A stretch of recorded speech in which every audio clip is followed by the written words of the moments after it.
How's friendship changed since coming into recovery? I think ideally, just the definition of friendship. There was an evolution in what it was.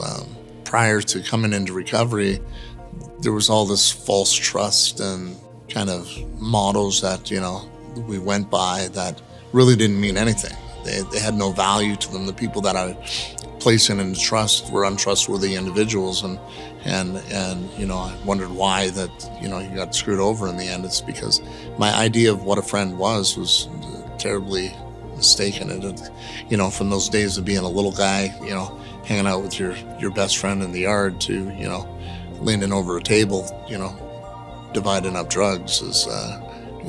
You lose track of what that is. I think coming into recovery gave me an opportunity to begin meeting new people, genuine people, authentic people. Don't get me wrong, they should have a sign over most rooms saying warning room full of broken people. But along the way, I was able to find a couple of relationships that were genuine. They were authentic, they were real, they were committed, they were consistent.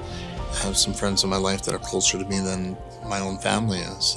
They became that surrogate family. I understand what it means to be able to share with another human being all parts of me, and to be able to walk forth and know that I can pick up the phone and it's not going to feel weird, it's not going to feel strange, and they understand and they accept me exactly who I am. Right? It's that peace once we begin trusting those individuals. Let's not be skewed by it. I think that there's still the idea that we need to be careful coming early into recovery, that we want everybody to be our friends. This is a disease of acceptance, right?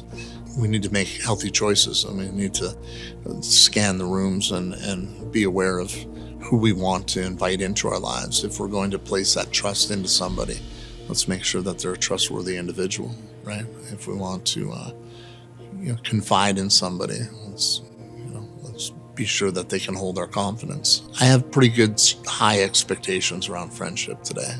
I hold the expectations very high because I expect the same in return. If somebody tells me something, it stays with me. If I say I'm going to do something, I follow through on it. I expect the same in return. Those are the people I align with today. Those are the people I can count on, that I call friends, right? I embrace the word friendship. It means a lot to me. I've had people, come on, we're friends. I'm like, no, we're not really friends. We're acquaintances. I've got, 9,000 acquaintances and a handful of really good friends. It's not because I don't have a hard time. It's just I think that some standards around honoring what a friend is important. I think we've lost track of some of those pieces through social media and aspects, around how many friends do you collect on Facebook or what have you. And it demeans what that really means. It's almost like going back and using again, where we start to minimize what that impact of what that friend is. Do we know what's going on in our lives? Do we share intimately what's going on in ours? These are the attributes I think play a part in being friends. And good friends to me, I can go 30 days without talking to somebody and pick up the phone and we picked up exactly where we left off. No concern, no judgment, no nothing.